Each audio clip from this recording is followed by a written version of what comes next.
va parler d'argent, on va parler d'investissement et on va parler de retour sur investissement quand on délègue. Je ne sais pas à quel point vous vous sentez amoureux du sujet de l'argent ou alors est-ce que c'est une histoire d'amour-haine. En tout cas, moi j'adore ce sujet parce que je trouve qu'il condense tout un tas de blocages, de peurs, de croyances, de limitations, de ce qu'on s'autorise à faire ou à pas faire. Et je trouve qu'il est passionnant pour ça. Ici, Lucie m'a demandé de parler à la fois d'argent et en même temps, on est sur un salon qui parle de délégation. Donc j'ai croisé les deux pour qu'on puisse regarder un peu quelles erreurs il peut y avoir, quelles peurs, quels blocages en lien avec le fait de dépenser de l'argent pour espérer en gagner sans jamais avoir la certitude que ce sera le cas. Et ça va être un peu notre sujet aujourd'hui. Est-ce que parmi vous, juste pour que je puisse un peu comprendre qui en est où, qui est-ce qui a l'idée, l'envie d'investir dans un prestataire mais qui a un peu peur que ce ne soit pas rentable? Est-ce qu'il y en a parmi vous qui ne l'ont pas encore fait ou ont envie de le faire et se disent je ne suis pas trop sûre de retomber sur mes pattes? J'ai vu là une main, c'est tout. Ok. Sur le long terme. Qui a parlé? Je vois sur les one shot, je l'ai déjà fait, mais genre un peu plus sur le long terme, c'est un peu j'y vais pas. Ok. Ah bah attends, gardons ça, ça m'intéresse. C'est quoi la différence entre investir, par exemple sur le one shot, c'est par quoi? exemple, j'ai fait un coaching avec toi du coup. Ouais. Tu vois, il y a un temps défini où des fois pour une mission prendre quelqu'un, tu vois, j'arrive plus à me dire c'est bon que de se dire par exemple je prends quelqu'un, par exemple une assistante sur le long terme, on doute un peu, tu vois. C'est la notion d'engagement? Peut-être, ouais. Qui est sûrement mon problème de la vie. Bah souvent ça se retrouve à d'autres endroits. Ok, trop bien. Est-ce que du coup vous êtes dans l'autre catégorie qui est j'ai déjà délégué mais j'ai regretté? Est-ce que ça concerne quelqu'un? Ok. Du coup vous en êtes où? Est-ce que vous êtes au stade j'ai pas encore délégué, j'ai pas encore le besoin, le volume de clients, le volume de chiffre d'affaires pour déléguer? Ok, vous êtes cette catégorie. D'accord, ça me permet de bien comprendre. Mais c'est une idée si jamais vous faites évoluer votre boîte, c'est ça? D'où votre présence ici. Exactement, merci. Donc, moi waouh, elle sort en très grand cette photo. Je vous ai mis donc cette photo qui date du week-end dernier. J'ai invité presque mon équipe au complet parce qu'il y en a certains qui ne pouvaient pas venir, à passer un week-end ensemble. On a été enfermés pendant 72 heures dans la forêt. Et c'était génial. Et j'ai utilisé cette photo parce que le sujet de la délégation, c'est quelque chose qui me concerne depuis plusieurs années. Ça fait quelques années que je délègue et j'ai eu à un moment donné une équipe jusqu'à 25 personnes. Lucie était là à cette période-là. Lucie, elle fait partie des premières personnes à qui j'ai délégué. Et surtout, c'était le premier poste aussi engageant, justement, parce que une assistante, c'est un bras droit qui connaît tout et sur qui on se repose vraiment pleinement. Donc voilà, je me suis dit que ça pouvait être un bon moyen de planter le contexte pour vous dire la délégation et investir de l'argent sur des gens et des compétences, je connais, j'ai testé pour vous et je vais vous dire les leçons que j'en ai retenues. Il y a deux types de délégation. Il y a globalement celle qui nous rapporte du temps et celle qui nous rapporte de l'argent. Dans l'idée, on peut se dire que c'est la même chose. Ce qui me rapporte du temps me permet d'avoir du temps pour créer plus d'argent. Et ce qui me rapporte de l'argent, me rapporte de l'argent, donc on est très content. Sauf qu'en fait, c'est un peu trop simpliste de dire ça. Pourquoi? Parce que souvent, on ne met pas assez de conscience sur ce qu'on va déléguer et sur la raison pour laquelle on va le déléguer et sur les indicateurs qui vont nous dire « j'ai raison de déléguer ce truc-là ». On le fait un peu au pif en croisant les doigts et en espérant que tout se passe bien. Résultat, oui, ça me fait gagner du temps, mais ce temps, je ne m'en sers pas pour créer davantage d'argent. Et dans ces cas-là, c'est pas un bon calcul parce que oui, je me libère du temps, mais en fait, c'est une dépense pour ma boîte et c'est pas un investissement.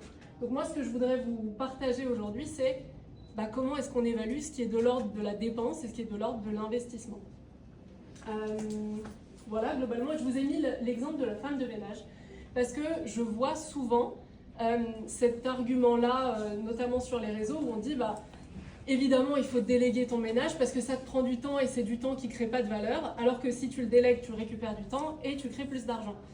Oui, mais c'est vrai sur le principe, mais est-ce que ces 4 heures par semaine, je vais les utiliser dans mon business pour faire plus d'argent ou est-ce que je vais les utiliser pour chiller un peu plus en regardant sur Netflix? Dans un sens, oui, ça me rapporte de l'argent, donc je peux le considérer comme un investissement.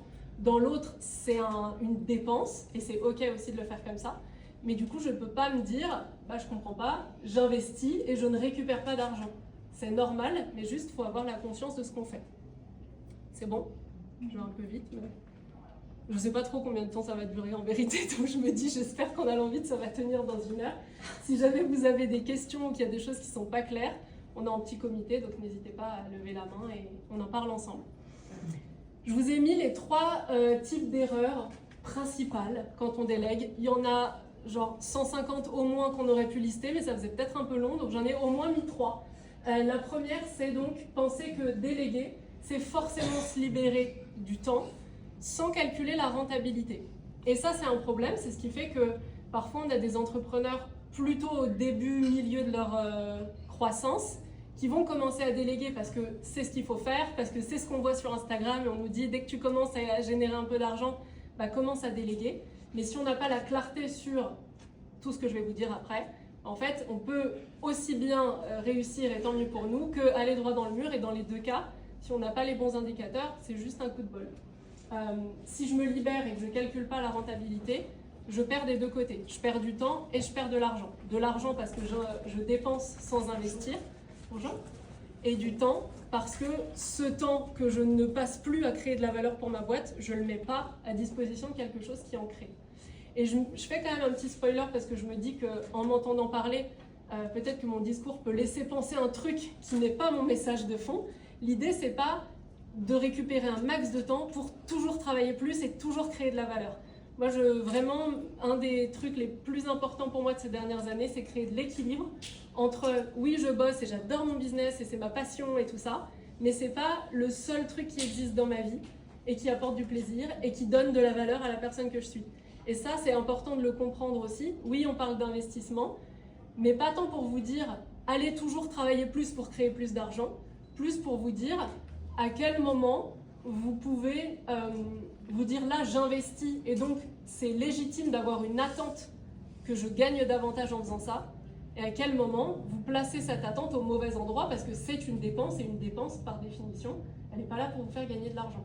Donc ça vous évite d'aller dans une forme de déception, disant bah, je comprends pas, j'ai payé ça, bah, chaque fois je paye des trucs et il n'y a jamais plus d'argent qui rentre. Et demandez-vous si c'est véritablement un investissement ou une dépense que vous faites. Je vais me permettre de boire un petit coup, ça vous ennuie pas parce qu'il fait très chaud par ici, je crois que c'est l'écran. Est-ce que ça va là pour vous? Très bien. Vous êtes très concentrés, c'est bien. La deuxième erreur ici, c'est de ne pas savoir quel est votre taux horaire, combien vous valez sur le marché du travail dans votre activité. En fait, ça, on l'a plutôt bien en tête en tant que salarié. On l'a un peu en tête quand on est freelance où on vend de la prestation à l'heure ou au forfait jour, par exemple. Dès lors où on commence à vendre des offres de manière plus globale qui ne sont pas liées directement à un volume horaire, on perd un peu cette notion-là. Et c'est problématique parce que si vous ne savez pas combien vous valez à l'heure, vous ne savez pas à quel moment le fait de déléguer une tâche, ça commence à vous rapporter de l'argent. En fait, vous ne savez pas sur quelle base vous calez pour vous dire c'est dans les moyens de ce que je peux mettre parce que mon heure, je la facture plus cher à mes clients. Donc si moi je la vends moins cher à quelqu'un, c'est OK. Et à quel moment ça se retourne contre vous. Je vous donnerai un exemple juste après pour illustrer ça. Et la troisième erreur, une des troisièmes erreurs, c'est ignorer les coûts cachés. Quand vous commencez de déléguer, la personne, elle n'est pas immédiatement opérationnelle et dans votre cerveau. Il y a besoin d'un temps où elle va découvrir votre fonctionnement, où elle va découvrir vos process, mais aussi humainement, où vous allez apprendre à communiquer entre 2 humains qui n'ont pas forcément le même modèle. Elle a peut-être besoin d'une formation interne pour apprendre à être pertinente sur ce qu'elle fait.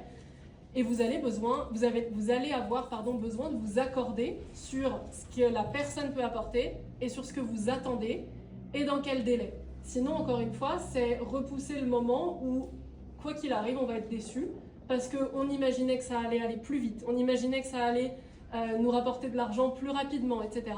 En fait, on est dans une boucle où le problème n'est pas de déléguer, le problème c'est comment j'ai délégué. Et ça, c'est parfois un peu piquant pour notre ego d'aller remettre ce truc-là en question et on préfère se dire bah, j'ai déjà délégué, ça n'a pas marché, ou alors je vais déléguer mais j'espère tomber sur le bon prestataire. oui, il y a une partie du prestataire qui est importante, mais il y a aussi vous, comment est-ce que vous allez travailler avec cette personne-là, la qualité de l'information et de la relation que vous allez créer pour que ça se passe comme vous avez envie que ça se passe. Et ça, c'est hyper important de récupérer son leadership personnel et que l'autre ait le sien aussi. C'est vraiment l'idée d'avoir chacun sa part de responsabilité, mais la vôtre, en tout cas, c'est la seule sur laquelle vous avez du pouvoir, donc c'est important de se concentrer là-dessus. Est-ce que, d'après ce que je vous ai dit là, les toutes premières clés, il y en a parmi les personnes qui se disent « Tiens, un jour peut-être je délèguerai », qui en fait se rendent compte que si elles l'avaient fait direct, ça aurait été un peu à l'aveugle, genre je suis pas trop sûre. Est-ce que vous pouvez lever la main si vous vous dites « J'étais pas sûre ». Ok, merci. Je vois des petites mains timides qui se disent « Oui, moi ».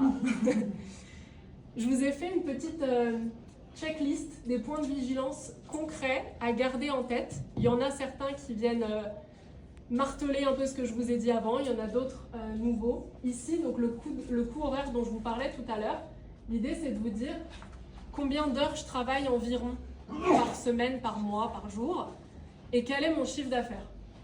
Bon, votre chiffre d'affaires, normalement, vous l'avez à peu près tous en tête, même s'il doit varier grandement, parce que l'entrepreneuriat, on peut y trouver une forme de stabilité, mais souvent, et encore plus quand on n'en est pas encore au stade où on délègue, et c'est souvent un peu plus comme ça, et ça nous inquiète, et ça, on se dit « Waouh, c'est incroyable !» Mais si vous n'avez pas cette notion de combien de temps je travaille réellement, vous ne pouvez pas calculer ce coût-là. Et c'est souvent un peu le piège des entrepreneurs, surtout ceux qui aiment particulièrement ce qu'ils font, c'est que comme on aime tellement ça, on n'a pas l'impression de travailler. Et sauf que c'est quand même du travail, c'est pas parce que c'est facile que c'est pas du travail. Et ça vient secouer un peu nos petites croyances que ça doit être dur pour mériter, pour réussir. Et pas tout le temps, et c'est aussi pour ça qu'on se lance dans l'entrepreneuriat. Ici, je vous ai mis l'exemple, si je fais 5 000 € de chiffre d'affaires par mois et que je bosse en moyenne 30 heures par semaine, en fait, mon taux horaire, il est de 42 €. Et parfois, ça peut piquer parce qu'on se dit, merde, je fais quand même 5 000 € par mois de chiffre d'affaires, c'est pas rien. Mais 42 € de l'heure, par contre, en comparaison, c'est pas incroyable non plus. Et si vous n'avez pas cette donnée-là, vous ne pouvez pas améliorer. On ne peut pas améliorer des choses qu'on ne mesure pas. Sinon, c'est juste du flou et on se dit, j'espère que ça ira mieux. C'est comme, je voudrais gagner plus. Mais c'est quoi plus? 1 €, c'est déjà plus. Donc, est-ce que ça vous convient? Non. Et c'est hyper important d'être très spécifique dans vos objectifs et dans ce que vous demandez. Ici, ce que ça veut nous dire, c'est que tout ce qui va nous coûter moins de 42 €, si c'est quelque chose qu'on délègue et que le temps récupéré nous permet de le passer à quelque chose qu'on va vendre à notre tour 42 € de l'heure, je suis dans une stratégie d'investissement. Je délègue quelque chose qui me coûte 20 € de l'heure, je récupère une heure que je vends 42 €, j'ai gagné 22 € dans l'histoire. Okay, si par contre, je trouve un prestataire qui facture 50 € de l'heure parce qu'il est plus spécialiste dans ce qu'il fait, etc. Encore 50 € de l'heure, c'est pas non plus incroyable, mais bon, pour donner l'exemple, 50 € de l'heure, je sais qu'avec mon tarif actuel, c'est pas une logique de rentabilité. Ça veut dire que je suis pas condamnée à ne pas le faire, mais si je le fais, je dois avoir conscience que l'objectif de cette action, c'est peut-être de me développer à plus long terme. C'est peut-être investir dans l'avenir de ma boîte et pas dans l'immédiat. Quand je dépense ça, je veux que ça me rapporte ça d'un mois sur l'autre. J'ai vu qu'il y avait une question. Ouais, non, c'était juste la remarque que là on parle de CA et donc de service. Si on vend des produits, c'est pas le CA qu'il faut vendre. Bien sûr, là on parle de service parce qu'en effet c'est la majorité de la cible, en tout cas à Lucie et à moi. Mais en effet, si on vend du produit, finalement le calcul il est un peu plus complexe, mais on peut quand même retomber sur mon temps de travail à moi, il rapporte combien. Et c'est important du coup là de bien distinguer la marge qui me reste entre j'ai acheté ça, je l'ai revendu tant et il y a cette marge au milieu. Moi, combien de temps je passe à travailler et du coup cette marge, combien elle me rapporte à moi directement. Donc le calcul il se fait en plus d'étapes, mais l'idée c'est qu'on arrive quand même là-dessus à la fin. J'avais vu une main se lever, non? Ok, j'ai inventé. Deuxième point de vigilance, c'est le seuil de rentabilité de la délégation. À quel moment ça commence à me rapporter de l'argent, à quel moment ça se rembourse tout juste, c'est une opération neutre, et à quel moment ça me coûte de l'argent de faire ça. En fait, dans l'entrepreneuriat, on peut faire les 3 niveaux. Hein. Il y a des choses qui vont juste se rembourser, et ça nous permet de nous développer sur un point, mais pas de créer de la valeur dessus. Il y a des choses qui vont créer plus d'argent, donc là je délègue des tâches et moi je récupère plus d'argent là-dessus parce que je me rémunère au passage. Et il y a des choses qui vont nous coûter plus d'argent que ce que ça va nous rapporter. Et là, c'est ce que je vous disais, ça peut être dans la logique de se développer à plus long terme. Par exemple, je ne sais pas si j'ai besoin de faire un site e-commerce ou quelque chose comme ça. Je vais dépenser de l'argent au départ qui va être amorti par la suite. Mais je ne peux pas attendre de mon prestataire, aussi merveilleux soit-il, que le mois d'après que j'ai payé sa facture, ça commence à me payer plus que ce que moi j'ai dépensé pour créer mon site. Et ces tâches-là, d'ailleurs, elles vous rapportent de l'argent de manière directe ou indirecte. Par exemple, si je délègue, si je délègue quelque chose pour que un professionnel délivre à mes clients à ma place. Je reprends l'exemple du site internet. Je vends des sites internet, mais je n'ai pas le temps de tous les faire moi-même. Je sous-traite à quelqu'un, je vais le payer moins cher que ce que moi je facture mon client. C'est une création de valeur qui est directe. Entre le moment où moi je facture à mon client et le moment où je paye mon prestataire, il se passe très peu de temps. Et il y a aussi toute la délégation qui rapporte de l'argent, mais de manière indirecte. Exemple, avoir une assistante, c'est pas parce que la personne va s'occuper de mes tâches, de mon admin, de je ne sais pas quoi, que ça va me rapporter de l'argent. Et donc moi, en tant qu'entrepreneur, ma responsabilité, c'est d'être bien conscient de ça et de ne pas faire reposer le poids de « j'attends quand même que ta presta elle me rapporte de l'argent » sur quelqu'un qui n'est pas dans un rôle qui lui permet de créer plus de valeur dans ma boîte. Vous me suivez? Oui. Ok, très bien. Je préfère m'assurer. Troisième point de grande vigilance, la trésorerie. La trésorerie, c'est tellement important. Ici, c'est toujours un équilibre très fragile à trouver parce que à la fois, investir pour se développer, ça permet d'aller plus vite et ça permet d'aller plus loin. Mais investir trop tôt, ça peut aussi nous mettre dans une situation tellement difficile qu'on ne peut plus avoir de quoi voir venir. Si j'ai mis toute ma trésor pour déléguer un truc et que j'ai plus d'argent pour me payer, en fait, même si oui, ça va me rapporter de l'argent dans 6 mois ou un an, moi, j'ai peut-être pas 6 mois ou un an où je peux me permettre d'attendre sans me rémunérer. Donc, c'est vraiment un exercice très délicat. Déléguer quand on a une trésorerie qui est fragile, c'est prendre un risque. Ça ne veut pas dire qu'il ne faut jamais le faire, mais ça veut dire qu'il faut bien avoir conscience de est-ce que c'est la tâche la plus stratégique à déléguer maintenant, sachant que mon urgence, c'est que l'argent revienne très vite. Si par exemple, je vais déléguer la gestion de mes pubs sur les réseaux sociaux, ça c'est quelque chose qui peut potentiellement rapporter de l'argent rapidement. En tout cas, c'est fait pour, à condition d'avoir tout le système derrière qui va en place. C'est pas la pub magique, évidemment, qui rapporte des clients. Partons du principe que vous avez tout bien fait. Si vous déléguez ça, vous pouvez vous dire, ok, il y a quand même un objectif de rentabilité à minima de remboursement de la presta. Dans les 2-3 mois à venir, ça devrait s'équilibrer. Si par contre, je vais déléguer le référencement de mon site internet, forcément, c'est quelque chose, ça qui se joue sur le beaucoup plus long terme et qui demande de l'entretien. Ça veut dire que déléguer ça avec une trésorerie qui est fragile, c'est pas forcément le calcul le plus malin au départ. D'autant plus que vous, ça va vous faire peser une pression de fou parce que vous allez voir l'argent qui sort et pas l'argent qui rentre. Et c'est là qu'après, on se remet à mettre en question toute sa vie. Et est-ce que j'ai fait les bons choix? Et est-ce que je suis fait pour être entrepreneur? Et tous ces trucs-là. Ensuite, l'alignement stratégique. Ça veut dire l'alignement entre vos objectifs, votre vision avec votre boîte et les actions et l'endroit où vous mettez de l'argent au quotidien. Est-ce que les deux sont alignés ou pas? Si ce n'est pas le cas, en fait, vous allez mettre de l'argent dans quelque chose qui ne sert pas vos objectifs à court, moyen ou long terme et on peut l'assimiler à une dépense.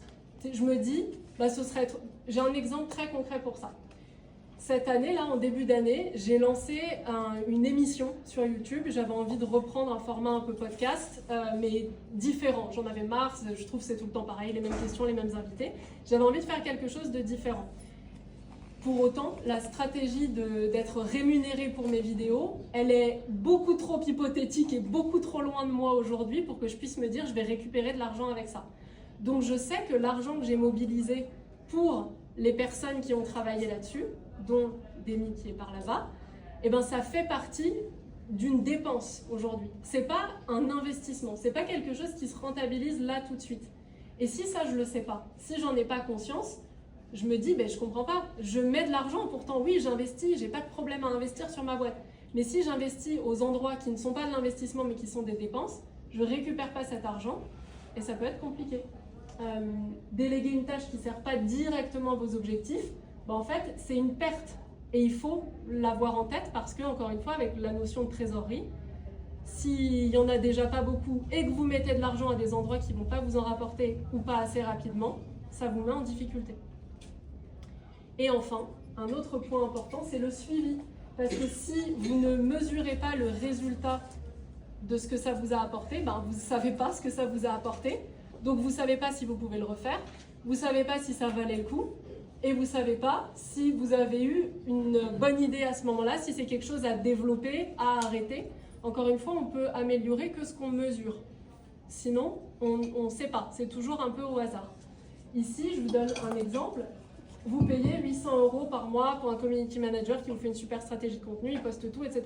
Si vous vous arrêtez juste là en vous disant il faut poster sur les réseaux, donc j'ai besoin de quelqu'un qui le fait pour moi parce que moi je suis nulle et mes visuels ils sont trop moches, en fait, pourquoi pas? Mais ne vous attendez pas à avoir un investissement qui vous satisfasse. Bizarre, hein, cette conjugaison. Ouais, je sais pas. Hein. Ouais, c'est ça. Hein. Oh là là, c'est un peu bizarre à l'oral, mais bref. Ne vous attendez pas à ça, parce que vous n'aurez pas mis de suivi et de clarté sur ce que ça me coûte et ce que ça me rapporte. S'il n'y a pas d'intention au départ, sur par exemple, moi je voudrais que, avec son travail, et avec mon implication et mon offre et mon système évidemment, mais avec son travail, je voudrais que mensuellement, ça me génère au moins 10 rendez-vous, 10 appels qui sont réservés. Sur ces 10, ensuite, moi, je sais que je sais en convertir à peu près 6. Donc ça, c'est même pas le job du community manager de convertir cette audience en client. Ça, c'est mon job à moi. Mais par contre, mon intention, elle est dans je paye 800 € par mois pour qu'on gère ma stratégie de contenu. Et mon critère qui me permettra de savoir si je suis satisfait des résultats ou pas, si je rentre dans mes frais ou pas, c'est d'avoir une dizaine de rendez-vous par mois qui sont bookés. Et si vous ne définissez pas ça, en fait, vous rentrez dans une frustration continue parce que ça pourrait toujours être mieux, mais ça pourrait toujours être pire. Et en fait, vous vous attendiez à autre chose sans jamais avoir défini ce que c'est autre chose. C'est-à-dire que vous êtes perpétuellement dans en fait, je ne me rends pas compte. Est-ce que c'est bien? Est-ce que c'est pas bien? Finalement, j'en sais rien. Ça va toujours? Les petits blocages et les biais financiers, j'ai pas les moyens. Est-ce que vous l'avez déjà prononcé celle-là? Oui, il y a une grande main levée. J'ai pas les moyens, elle est d'ailleurs intéressante comme elle est formulée, parce que j'ai pas les moyens, c'est un peu la même chose que je peux pas me le permettre. Vous voyez, souvent on me dit des trucs comme ça. Et c'est encore différent de je n'ai pas l'argent. Je trouve que c'est intéressant quand on le formule comme j'ai pas les moyens ou je peux pas me le permettre, parce que c'est comme une autorisation qu'on ne s'est pas donnée. J'ai pas l'argent, c'est factuel. Et encore, quand vous n'avez pas l'argent pour quelque chose, regardez aussi du côté de vos priorités. Souvent, il y a une histoire de priorité et pas que de moyens, pas que d'argent. Parfois, oui. C'est évident que des fois, je sais, hein, les discours de non, mais c'est pas parce que t'as pas l'argent, en fait, t'as pas la volonté, c'est pas ta priorité. Il y a des fois, c'est clairement vraiment un problème d'argent. C'est mathématique. Par contre, il y a plein de choses où c'est surtout une histoire de priorité. Et ça, cette réflexion-là, elle n'est pas faite ni pour vous culpabiliser, ni pour vous accuser de quoi que ce soit. Elle est juste pour, encore une fois, mettre de la conscience sur les choix que vous faites. Là où vous dépensez de l'argent dans votre vie, en pro comme en perso, ça nous indique plein de choses sur quelles sont vos priorités dans la vie. Et finalement, se dire « j'ai pas l'argent pour ça », si je remaniais mon budget différemment, je l'aurais. Il faudrait juste que je le mette plus à un endroit et que je le mette à un autre. Mais peut-être que j'ai pas envie de faire ça. Dans ces cas-là, c'est pas que j'ai pas les moyens, c'est que je choisis de ne pas le faire parce que ça compte moins pour moi de faire ça. Et ça vous évite de subir une situation dans laquelle vous vous créez un schéma où vous pouvez jamais rien vous permettre. Alors que c'est un choix. Ensuite, il y a, en lien avec la délégation, mettre de l'argent, etc., je dois tout contrôler. Variante de je dois tout contrôler, les gens feront jamais aussi bien que moi, j'ai peur que ce soit pas fait comme moi je l'aurais fait. Ça veut dire à peu près la même chose et ça c'est assez fréquent. Et en vérité, ça peut bloquer, mais c'est aussi assez normal. quand on a monté sa boîte et qu'on y a mis tout son cœur et qu'on commence à déléguer quelque chose, bah c'est normal qu'on ait besoin d'un peu de confiance, c'est normal qu'on ait besoin d'un petit temps d'acclimatation et tout va bien. Là où tout va un peu moins bien, c'est quand on ne s'autorise pas à déléguer à un moment donné et qu'on a la charge mentale qui est prête à exploser et qu'en fait on tourne en rond là-dedans et qu'on ne sait pas comment s'en sortir. C'est-à-dire qu'à un moment donné, il faut faire un choix et souvent notre mal-être, il réside dans l'entre-deux, quand on ne veut pas choisir. Je ne veux pas perdre de mon chiffre d'affaires parce que je me suis habituée à gagner ça et j'ai pas envie de gagner moins. En même temps, je ne veux pas déléguer parce que je ne suis pas sûre que la personne elle ferait aussi bien que moi. En même temps, je voudrais bien plus de clients parce que ça me permettrait de gagner plus d'argent. Et en fait, si j'accepte de lâcher sur rien du tout, je reste dans cet inconfort en continu. D'autant plus que je dois tout contrôler, personne fera aussi bien que moi. C'est souvent basé sur une peur et une appréhension plutôt que sur quelque chose d'existant. C'est-à-dire que j'ai tellement peur que la personne fasse pas aussi bien que moi, ou alors j'ai peur qu'elle le fasse et du coup je me raconte ça pour pas me confronter au fait qu'en fait il y a des gens qui le font vachement mieux que moi. C'est très possible aussi, notre cerveau est fait bizarrement, mais ça peut marcher aussi.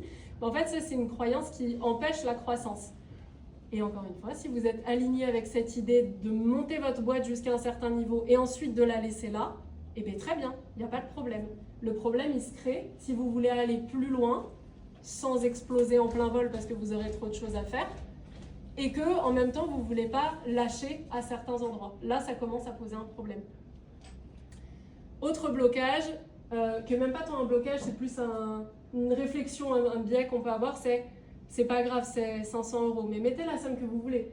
Ça dépend le montant qui vous impressionne. Si 500 € ça vous impressionne, mettez 50, si 50 ça vous impressionne, mettez 5. Peu importe, la réflexion c'est la même. C'est pas grave, c'est juste 500 € par mois. En fait, il y a plein de trucs, mais regardez votre assurance, votre forfait de téléphone que vous payez trop cher, toutes ces choses-là, la salle de sport à laquelle on va pas, vous voyez, tous les trucs, on se dit, de toute façon c'est pas si grave. Mais 500 € par mois, par exemple, pour un prestataire, si c'est un prestataire dont je ne suis pas extrêmement satisfaite et où je n'ai pas le sentiment que vraiment la personne, elle apporte quelque chose à ma boîte et que juste, j'ai pas trop envie de la froisser en lui disant que ça ne me convient pas et je me dis, de toute façon, ça va, c'est 500 €, 400, 200, peu importe. Mais en fait, 500 € par mois, c'est 6 000 € à l'année. Faites le calcul à l'année et faites le calcul sur tous les trucs sur lesquels vous ne mettez pas assez d'exigence, sur lesquels vous ne mettez pas assez de volonté d'excellence et desquels vous vous contentez de médiocrité. Ça ne veut pas dire que vous êtes médiocre, hein. Ça veut dire qu'il y a plein de sujets sur lesquels on se contente de la médiocrité parce que flemme, parce que c'est plus facile de laisser comme ça, parce que j'ai pas envie de braquer quelqu'un ou j'ai pas envie de lui faire de la peine si je lui dis que son travail il n'est pas assez au niveau de ce que moi j'aimerais, parce que je ne sais pas comment m'y prendre ou parce que je ne suis pas très certaine d'avoir suffisamment de valeur pour mériter mieux que ça. Il y a plein de choses ici aussi. En fait, ça, on peut l'appeler le syndrome de la petite fuite. Et ça fait partie des choses qui plombent une boîte. Même si c'est 50 € par-ci, 20 € par-là, 100 € par-là. En fait, mis bout à bout et mis sur l'année, dites-vous que c'est autant d'argent qui n'a pas été dans votre poche pour des petites fuites qui ont servi à pas grand-chose et qui n'ont pas créé de valeur. Depuis tout à l'heure, on parle beaucoup de la délégation à un humain, mais il y a aussi tous les outils qu'on utilise. Les outils, les abonnements, etc. Ça peut être intéressant d'aller regarder de temps en temps s'il n'y a pas des choses qu'on n'utilise pas ou peu, s'il n'y a pas des choses qui se recoupent, parce qu'en fait, toutes ces petites fuites-là, elles comptent aussi dans votre marge et dans ce qui vous reste à la fin. Parce que sinon, oui, sur le papier, ça fonctionne, mais dans les faits, quand vous regardez votre compte, il y a un endroit où l'argent il est parti et vous ne savez pas où c'est. Et puis, et ça je reviendrai là-dessus un peu après, c'est la peur d'investir et la peur de perdre, qui n'est pas exactement la même chose, et ça je vais vous en parler. En tout cas, que ce soit l'une ou l'autre, c'est des drivers, des choses qui nous dirigent et qui nous paralysent dans notre mise en action et dans le fait que on va de mieux en mieux avec sa boîte et qu'on l'amène là où on veut. Est-ce que ça vous parle, ce que j'ai mis là, dans les phrases? Est-ce que vous vous retrouvez un peu dans ça? Oui. Merci. Oui. Merci pour ce oui franc. La peur d'investir et la peur de perdre. Ici, je voulais vous les détailler pour que vous puissiez commencer de savoir laquelle vous correspond le plus. Parce que souvent, on se crée un bloc qui s'appelle « j'ai peur ». Et on va pas forcément tirer les fils pour comprendre exactement de quoi. Et si je comprends pas de quoi, je peux pas trouver la solution. Donc en fait, je reste juste dans cet état où j'ai peur, mais il n'y a rien qui change, donc je continue d'avoir peur. La peur d'investir, elle se produit en amont. Elle m'empêche d'agir parce que j'ai peur que si je fais cette action-là, je ne retombe pas sur mes pattes après, et donc est-ce que je ne vais pas regretter, etc. Un truc intéressant à savoir, Floriane, je crois ce matin, vous a parlé un peu des émotions, c'est que ce n'est pas tellement les actions dans nos vies qui nous prennent la tête, c'est qu'on ne veut pas vivre certaines émotions. Et pensez-y dans tous les aspects de votre vie, pro, perso, relationnel, peu importe. Dites-vous que le sujet sur lequel vous vous questionnez, vous bloquez, etc., c'est rarement lui le problème, c'est plus si je fais ça ou si je ne fais pas ça, qu'est-ce que je pourrais ressentir? Et c'est ça le vrai problème, c'est je ne veux pas ressentir ça dans ma vie. Et très souvent, ça s'applique à d'autres sphères. Exemple, si jamais j'accorde ma confiance à une assistante et que ça ne se passe pas comme je veux, j'ai peur d'être déçue. La peur d'être déçue, il y a fort à parier que c'est un driver dans votre vie de façon générale. Et donc c'est plutôt ça qui est intéressant d'aller travailler. Donc la peur d'investir, elle vous laisse figer, vous allez tout faire vous-même, vous allez vous fatiguer, vous allez plafonner. Ça ne permet pas à une entreprise de se développer, évidemment, parce qu'en fait, vous ne voyez que la sortie. Vous voyez à très court terme à ce moment-là. J'ai peur d'investir parce que je sais combien ça me coûte et j'ai aucune clarté sur combien ça pourrait me rapporter. En plus de ne pas avoir de clarté, j'ai pas de certitude. Et ça, c'est le jeu. C'est le jeu de la vie et c'est le jeu de l'entrepreneuriat en particulier. En fait, on essaye de se persuader qu'on a des certitudes sur plein de choses. Or, c'est faux. Faux de A à Z. Regardez, moi, j'ai prévu cette journée-là depuis plusieurs mois. J'avais aucune idée si j'allais pas me faire écraser par un bus hier. C'était possible. Je sais pas si je vais être là aujourd'hui, mais ça m'empêche pas de faire des plans. C'est la même chose pour vous. Vous allez pouvoir faire des plans et peut-être qu'ils ne se passeront pas. On ne sait pas. Mais finalement, même quand vous avez peur d'agir et quand vous avez peur de vous engager, observez tous les endroits de votre vie dans lesquels vous le faites déjà sans même y penser. Vous savez ce que vous allez faire demain, vous savez peut-être ce que vous allez manger ce soir, vous savez ce que vous avez prévu, je ne sais pas s'il y a des vacances pour Noël. Vous faites des plans, vous n'avez pas la certitude qu'ils vont se produire. Là, c'est un peu la même chose. Mais on vient y rajouter de la clarté. Parce que si vous n'avez pas la certitude et pas de clarté sur qu'est-ce que je peux attendre de cet investissement, à moins d'avoir une trésor max et du coup c'est pas très grave si jamais l'argent il revient pas, c'est quand même compliqué. Et la deuxième, la nuance, c'est que la peur de perdre, elle s'installe après une mauvaise expérience. Je me sers de ce que j'ai vécu, que je considère comme un échec ou comme une défaite, pour généraliser tout ce qui pourrait se passer par la suite. Donc j'ai peur de perdre. J'ai peur de mettre mes billes ici et de jamais les retrouver comme ça m'est déjà arrivé précédemment. La pensée typique, c'est j'ai déjà investi, j'ai perdu, je ne veux plus revivre ça. Ça, je le vois très souvent à des personnes qui ont tenté de déléguer de manière très frileuse, de manière pas cadrée, de manière peu intentionnelle. Donc plein de red flags évidemment, mais qu'elles n'ont pas vu à ce moment-là, et qui ont fait une généralité en se disant déléguer, ça s'est mal passé, je ne veux plus jamais revivre ça.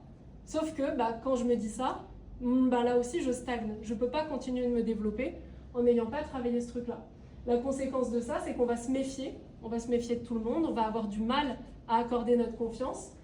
Ça peut nous maintenir dans une paralysie et du coup, on ne s'investit plus au même niveau personnellement, pas forcément qu'en argent, mais on ne s'investit plus autant personnellement dans notre boîte. Le paradoxe avec tout ça, c'est qu'en fait, ceux qui n'osent pas investir, ils restent bloqués dans ce qu'ils connaissent déjà. Vous savez, on appelle la zone de confort. Moi, je ne la diabolise pas, cette zone-là. Elle est aussi très bien de temps en temps pour faire des pauses. Elle est très cool aussi, et merci à elle d'exister, parce que ça permet de reprendre sa respiration avant d'aller tester quelque chose de nouveau. Le seul risque, c'est qu'elle est tellement confortable parce que connue, qu'elle peut nous maintenir dans des schémas et dans des décisions qui ne nous conviennent plus aujourd'hui, mais qu'on a du mal à remettre en question pour demain, parce que on n'est plus habitué. Vous voyez, on n'a pas le sentiment de reprendre une nouvelle décision chaque jour quand c'est quelque chose qui est habituel. Est-ce que tous les matins, vous prenez la décision consciente de vous brosser les dents? Probablement pas. Vous le faites parce que, j'espère que vous le faites, parce que c'est une habitude, parce que c'est quelque chose qui est là, c'est comme ça, on ne le remet pas en question.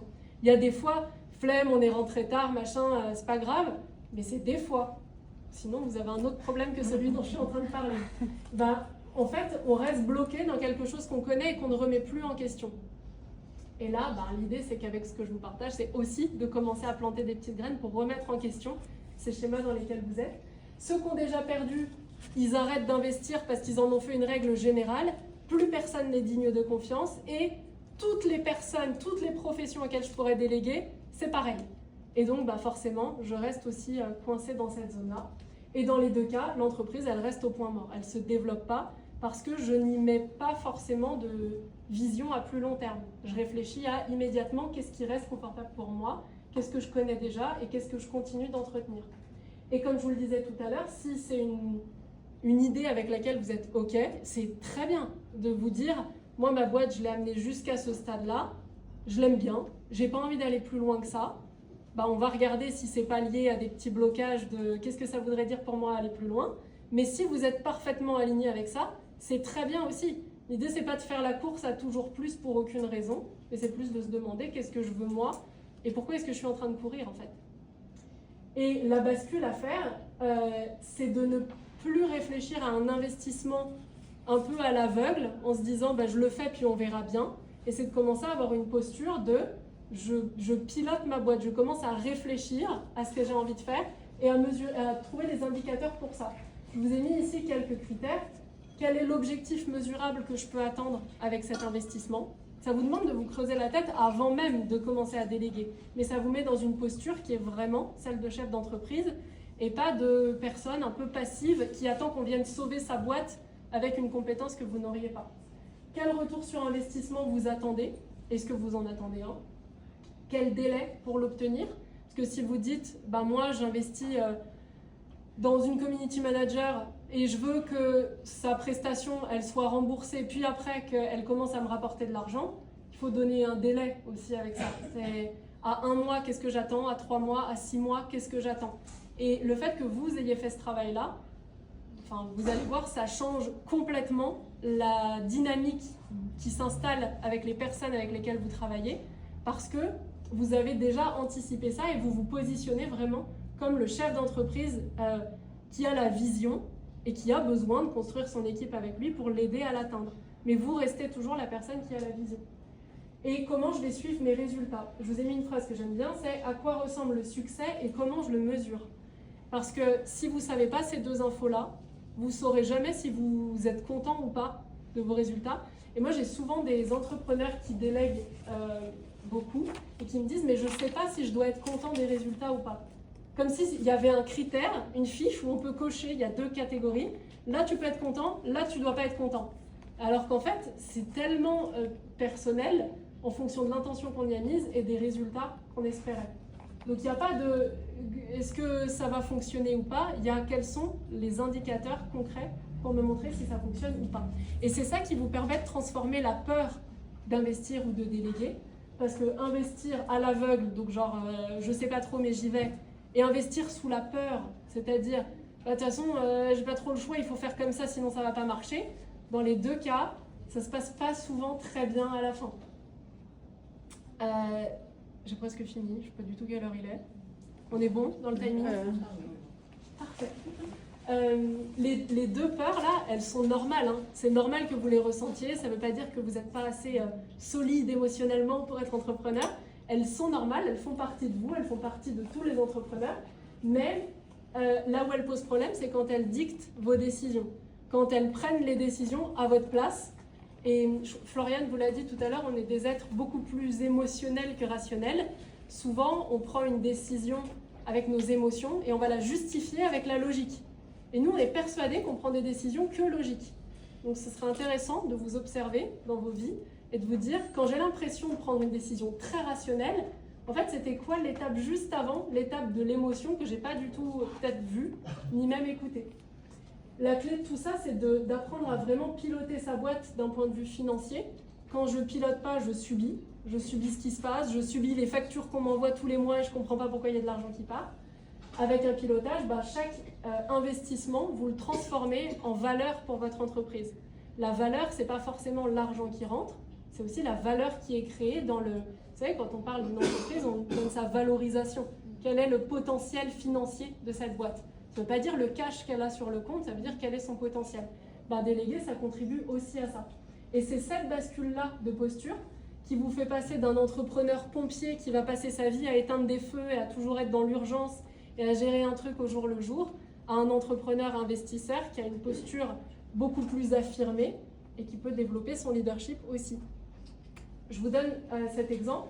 Si vous payez 500 € par mois en freelance, peu importe ce qu'il fait, en fait, juste si vous avez cet indicateur, je veux que tu fasses ça et ça me coûte 500 € par mois, le seul truc que vous savez, c'est que ça vous coûte 500 € par mois.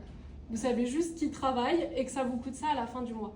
Si par contre vous avez fait le process dont je vous ai parlé avant avec le pilotage, quel retour sur investissement, dans quel timing, etc., vous savez que, par exemple, ce freelance, il vous a rapporté 3000 € de ventes supplémentaires. Donc évidemment que c'est une bonne idée de le garder.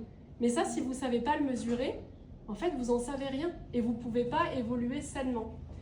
Et ce qui est un peu sournois, c'est que quand on travaille au début avec peu de personnes, on ne le voit pas trop. On ne le voit pas trop passer ça. Puis on se dit, de toute façon, c'est du cas par cas, je vais pouvoir gérer avec une telle, puis j'en parlerai avec machin. Et dès que vous commencez à grandir et que vous avez plus de personnes que ça, les petits 500 € par mois tous les mois qui se transforment fois 20 personnes, ça fait beaucoup plus d'argent qui est parti et qui n'est pas rentré. Donc commencez à prendre cette habitude, même aujourd'hui, en ne déléguant pas, même avec la première personne avec qui vous déléguerez, et même d'un point de vue personnel, dans vos finances, dans votre gestion personnelle, gardez en tête que vous saurez bien gérer 100 000 € quand vous saurez déjà bien gérer 1 €. Si je sais bien gérer une toute petite somme et que je le fais de manière carrée et alignée avec moi, je vais beaucoup moins avoir la peur de m'exposer à de plus grandes sommes parce que je me serai créé une sécurité qui va être progressive. Donc la solution, évidemment, ce n'est pas d'arrêter de déléguer ou d'arrêter d'investir, mais c'est d'apprendre à faire la paix avec ses peurs, d'aller écouter ce qu'elles veulent dire et de piloter votre boîte avec intention, conscience et indicateurs mesurables. Pour pouvoir dépenser, non, pas dépenser, c'était pas ça. Pour pouvoir passer du mode dépense au mode retour sur investissement, il faut avoir en tête que chaque euro a une mission dans votre boîte. Et même aujourd'hui, même si vous êtes, je ne sais pas, micro-entrepreneur, que vous avez un petit chiffre d'affaires qui vous permet soit pas encore d'en vivre à 100%, soit juste d'en vivre, soit vous avez un tout petit excédent, mais ce petit excédent, soit vous ne savez pas trop quoi en faire et du coup vous paniquez, soit vous vous payez plus en fonction des mois et du coup le mois où vous gagnez moins, vous êtes à nouveau en panique. Bref, on tombe sur un cercle vicieux. Chaque euro, il doit avoir une mission. Les euros qui rentrent dans votre boîte chaque mois, quelles sont leurs missions? Et ça, vous pouvez commencer à le faire aujourd'hui, même sans déléguer. Et la question que je vous invite à vous poser avant toute délégation, même si ça paraît être une super idée, que vous avez eu un très bon feeling avec la personne, peu importe, demandez-vous, est-ce que cette personne, elle va me faire gagner du temps, de l'argent ou de la clarté? Des fois, c'est les trois merveilleux. Des fois, c'est juste 1 sur 3, c'est très bien aussi. Quand c'est aucun des trois, c'est pas forcément une très bonne idée. Il y a sûrement une erreur de casting, soit avec la personne à qui vous déléguez, soit dans la mission même que vous avez décidé de déléguer. Et déléguer, ça doit être un levier pour vous et pour votre boîte, bien sûr. C'est pas juste venir enlever des choses dans votre agenda, comme je disais au début, pour gagner du temps. C'est trop cool de gagner du temps, mais vous allez en faire quoi? En fait, le vide qu'on crée, automatiquement, il est rempli par des choses. C'est comme ça que ça se passe. D'ailleurs, vous l'avez probablement déjà fait, cette expérience, vous vous dites « Ah bah quand j'aurai ça en moins, j'aurai à nouveau beaucoup de temps pour moi », puis en fait, vous n'avez jamais beaucoup plus de temps pour vous, parce que le vide se remplit tout le temps. Et si ce n'est pas vous qui décidez avec quoi vous avez envie de le remplir, c'est la vie qui va vous amener des trucs, qui va réorganiser les choses, et vous n'allez pas avoir l'impression d'être aux commandes de ce que vous faites, de votre temps, de votre agenda. Donc déléguer, ça doit être un levier, et ce n'est pas un babysitter de business. C'est-à-dire qu'un prestataire, il est là pour apporter de la valeur, en temps ou en argent, ou les deux, mais il n'est pas là pour juste vous permettre d'être tranquille. Ok ? Je crois que j'ai fini. Est-ce que vous avez des questions sur ce que je vous ai partagé? Est-ce qu'il y a des choses qui n'étaient pas claires? Est-ce qu'il y a des choses, vous vous dites, ça me correspond, mais moi, il y a une petite spécificité que tu n'as pas prise en compte? Est-ce qu'il y a quelque chose de cet ordre-là ou pas? C'est que j'étais claire ou vous êtes timide? Non, c'était C'était très clair. clair. Ok, C'était très bien. hyper clair. Eh ben, merci beaucoup pour votre... Merci beaucoup.